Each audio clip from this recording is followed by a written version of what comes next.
Welcome back to this week's episode of Leadership Synergized. I'm Kevin Smith, your host. Proud and pleased once again to bring back our good friend Scott Miller, who joined us last week. We learned quite a bit about Scott, who has a very diverse background and a number of leadership opportunities, responsibilities, accountabilities that he has built on. Scott's going to talk more about those as we go through this week's episode. Scott, good day again, my friend. God bless you and appreciate you coming back.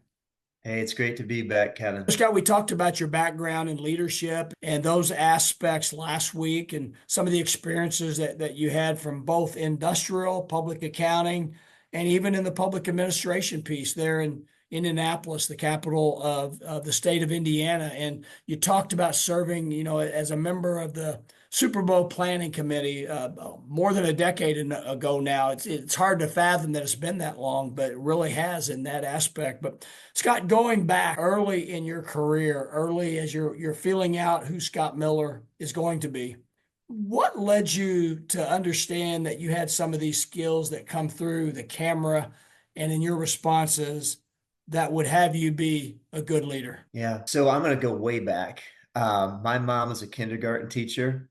And in fact, I just talked to her on the phone about 3 times today. They're down in Georgia, and there was a fairly significant hurricane that just came through, and they have been dealing with that. So, but as a kindergarten teacher, she, taught me to read early. And she always taught me that readers were leaders, or Mm. leaders are readers. In order to stay on top of things, you've got to be a reader. So, but then in addition to that, she told me you can be anything you want to be. And she would say you could even be president of the United States someday. And I think that she meant it. I think that there are some moms that might just tell their kid that but she would tell me, and I believed her. Like, I believe, like, hey, you were meant for something special. Like, you could do big things.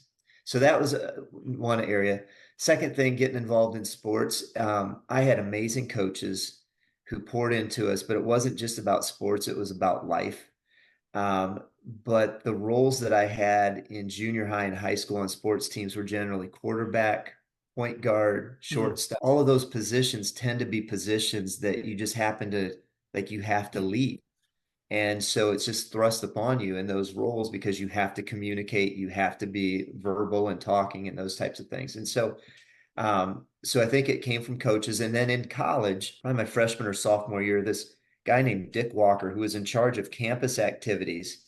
And when I wasn't playing basketball for the team, I wanted to be involved in but you always want a t-shirt if you won the intramural championship in something. And I love bling and different things. And so I thought, man, I want to get as many of those as I can. And so he kind of took me under his wing and a group of other young people. And he told me, I think you can be a really good leader someday, Scott. And he gave me a book called How to Win Friends and Influence People by Dale Carnegie. Mm. And I remember reading that as a freshman. I'd read like a chapter a day and thought, well, this is pretty simple stuff, but I'd start applying it. Like, smile at people when you walk down the sidewalk and say hi, be the first to say hi. And all of a sudden it worked. Like, people were like nice to me, and they were like, hey, let's do something together. And so having people believe in you was the biggest thing for me. And then after college, came here, and there was a minister who happened to be on the board of directors at the college I went to. And I started attending his church, and he took me under his wing. And kind of same thing. He said, hey, I think you can really do great things in life. And so just having people believe in you. And that's what I want to do with other people now. Give them that same thing that people gave to me, is like, hey, you've got something special inside of you. And how can we help you develop it? What a great testimony. One of the things I know that I struggled with a bit in life was, staying out of other people's way when in fact God wanted people in all of our lives, wants people in all of our lives. And what a great testimony and a model that you just shared, that you never know a reason why someone's right beside you, but there's a purpose there in that aspect. Yeah, it almost gets me teared up, Kevin, when I think about it. And hopefully I'm not an overly emotional person, but just to think about, like, and then have I done a sufficient job of telling those people thank you? Mm. Like, going back, because they probably don't even realize Mhm. what a difference that they've made. And one other person I'll share with you. So some people will say the fourth grade year of high school, or fourth grade year of elementary school, might be your most important because of the way the body and mind are progressing during that time.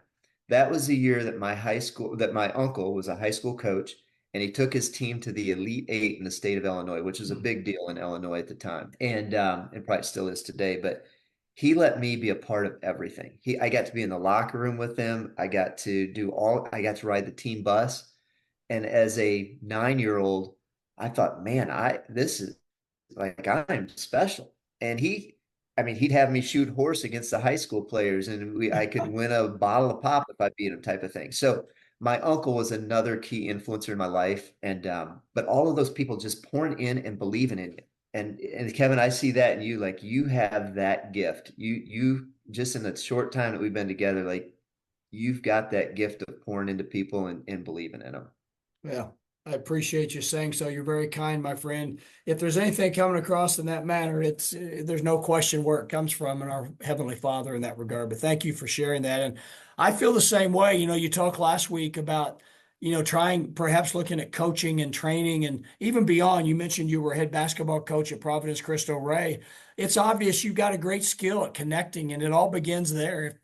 If people don't know that you're willing to truly come alongside them, because how many times have we heard walk in the other person's shoe? But the reality is judgment takes over so much on this earth that we don't give ourselves that chance. Yeah. Well, and Kevin, I think too, oftentimes, and myself included, we don't want to talk about our failures. We only want to talk about our successes. Mm. But I think people really connect when you talk about your failures. And that's what happened. Our business prior to this time, almost everything that I touched, I'd had the golden touch. Like everything just was successful. And that's a God thing. It's not me thing at all. But you begin to believe like, hey, I've got this gift. And I bought this business and nothing went right. And nothing went right for a long time. And then we were finally at the cusp of like we'd hired the right people. We had the resources in place. And a mistake was made about a year in advance of that on an estimate that was significant.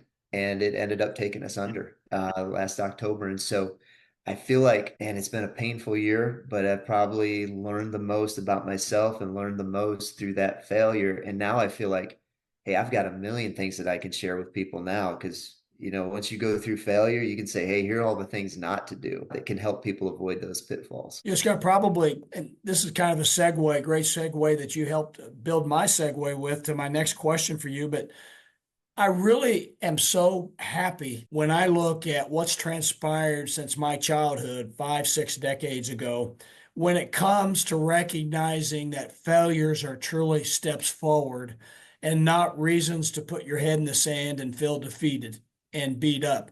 And I go to John Maxwell's great book, Failing Forward. If anybody wants to read and how to understand utilizing failure, because as Scott just mentioned, and I'm not attempting to be disrespectful. There's not any one of us, and I am a testimony. Failure is what leads to being able to serve others at a higher level across the board. So, Scott, I was going to ask you next, when you look at leadership challenges today versus when you first started your career, what have you seen change or have they stayed pretty well the same in regards to expectations, opportunities, or even the level skill set of leadership needs? So I want to say, hey, things stay the same over time. Like the same and I do believe this. The same principles apply. I personally feel that we are in an age of toxicity, though, as it relates to our ability to disagree and to do it in a respectful way. So again, my dad, our dinner conversations. High school was during the Reagan years, and I remember my dad talking about how Ronald Reagan and Tip O'Neill, who was the Speaker of the House at the time, would disagree in incredible ways during the day, but would still go to dinner at night and be able to have dinner together, as two guys who are trying to move the country forward in a positive way. And oh, for that to be able to happen in all of our lives today, to have disagreements with people on topics but still be able to love them enough to be able to spend time with them and see all of the positive things. And that's my hope for America, for our communities, is how do we help people get to that place where you can love people while still not agreeing on everything. And so that's a difference, I think, in the world from my perspective over the last 20 years. And that's a significant shift in leadership. I think now we want to the cancel culture, like, hey, if you do me wrong, I'm going to do everything I can to just destroy you, instead of, hey, we can still be friends and figure something out as we move forward. Well said, my friend. And two things come to mind as you're speaking, and the one is to you mentioned John Maxwell, and obviously I'm a certified John Maxwell coach, trainer, speaker, and just love what he stands for and his entire team. But one of the great quotes that really have resonated with me since becoming certified with the John Maxwell group and team is rather than competing, we should be focused on completing one another. And that leads into the words you use, love, how that has changed over time from an era to where you rarely heard I love you in the homes, but you knew it was there always, to where when you hear the word now, there's so much where it's taken out of context. And with God's focus on the intent of agape love, I agree with you. It's missing in leadership. It's missing in our schools. It's missing because we get stuck on what we disagree with rather than how can we just put our arms around one another and use what we disagree with to move us forward. Absolutely, Kevin. So well said. I am so glad that you are a coach through Maxwell. I have told people I have probably bought him at least a mother-in-law's quarters because of all the books I've bought of his and read his books. He is just a phenomenal leader, and I'm so glad that you are a part of that team. Well, I appreciate that. And I concur with you 100%, obviously. So you talked a little bit about being basketball coach again. Talk to us a little bit about that experience, that decision to step back into being a head basketball coach. Yeah. So I've been doing it for about 20 years. I've been at 5 or 6 different schools, but had the unique opportunity to come to Providence Cristo Rey. It's the only school in the state where they have a corporate work study program, Mm, meaning that one day a week the kids go to work at, so players on my basketball team work at the zoo, the Indianapolis Zoo. They work at Eli Lilly, Salesforce. I think there's 97 different companies that hire these kids to come in one day a week. And the school is taking kids who are in poverty. They have to be on free and reduced lunch. So if you can afford to go there, you can't go there. It's a $28,000 education. So this would be the equivalent of Cathedral High School or Park Tudor or mm, Buff. But the corporate community has jumped in alongside of these kids. And the corporate community that they work at pays a third of their voucher system, picks up a third, and then fundraising picks up the last third. But these kids are special kids in a positive way. Their ability to communicate with adults because of the fact that they're in the workforce one day a week is just incredible. And we were, last year was my first year here at the school, but I am a proponent and a crusader for this type of school. And I think we can win state championships. We went 1-21 last year. So hearing that, I'd love for you to keep this on record so that at the time that we do arrive there, that people didn't think I was crazy when I was. But it's such a special school. It's an easy school to recruit kids to, and I love the opportunity to build into these kids' lives and use basketball as a tool to help teach them life skills. And basketball is something you mentioned last week, and you've alluded to this week. It's been in your life since the young days of school, and one of the things I would think, you talked about your captaincy and leading as a quarterback and those pieces. And what I really heard you stating is it's just leadership is fundamentals, just like athletic execution and coach. It's all about fundamentals. If you keep that foundation, your opportunity for growth and then success will come. Yeah. And Kevin, the biggest thing that I've been figuring out or working through over this past year is getting back to that basics of you got to be able to lead yourself. Like if you Mm. haven't led yourself, it's really hard to lead other people, and just making sure that you've got the fundamentals in place and you're doing the right things every day. I'm a big Nick Saban fan, and I know he's recently retired, but he always talks about it's the discipline of doing what you know you're supposed to do when you're supposed to do it, and not doing what you know you're not supposed to do when you're not supposed to do it. And he said it really boils down to those two things. And it's so simple, but so hard to do. Like I always want to do the things I'm not, I always want to have the ice cream right before bed. And I Yeah. know I'm not supposed to. And do I have the discipline to not do it? And so I think in all of our lives, if we can be disciplined in those areas, I think that's really important. Well said. And I find those struggles as well in that aspect. So, Scott, you talked a little bit last week about potentially, looking at coaching, training, those pieces. If I were to ask you what's next for Scott Miller and his development, what would you tell our viewers? Yeah. So even listening to you over the last couple of episodes, one of the things that is part of my plan, and I've already begun that process, is to become a certified coach. And so from a corporate level, Mm, and an individual level even. But I think just having that certification is so important because mm. it means you've done the due diligence, you've done the work, so that you're not just coming off the cuff trying to give people advice, but you actually have a competency around that, and that it's been verified by a national organization. So that's the one thing. And then I'm beginning that process of going out and finding clients that I'd have a like mind with and can really feel like I could pour into them and help their businesses, or help them as an individual lead. And so, yeah, I think I've got some unique backgrounds and skill sets and things that I've been able to learn from other people. And hopefully I'll be able to pass that on to another generation of leaders who want to do the same things. Well, I concur. I think your background's made for what you're stepping towards in that regard, and I know you're going to be great. Scott, when you think over your career and the diverse opportunities you've had as a leader, as a follower, as someone based in faith, what's a piece of advice that you would provide someone new starting out, just putting those leadership tools together? I'm going to give you two. So these were both learned by a gentleman. So when I became president of Mainscape, um, there was a gentleman, Jeff Lefton, who was running our marketing, and he was kind of an agronomist, but he also handled our marketing stuff. And he really took me under his wing. He was probably twice my age at the time, but he said, hey, Scott, first piece of advice, you never want to work for a nervous boss, especially if you're the one making him nervous. Mm, And I thought, man, that is so good. Like, I always want to make sure that I'm keeping my boss in the loop and then not doing anything that would make them nervous. So that was number one. Number two was a saying that I learned also at Mainscape, all things being equal, people do business with people they like.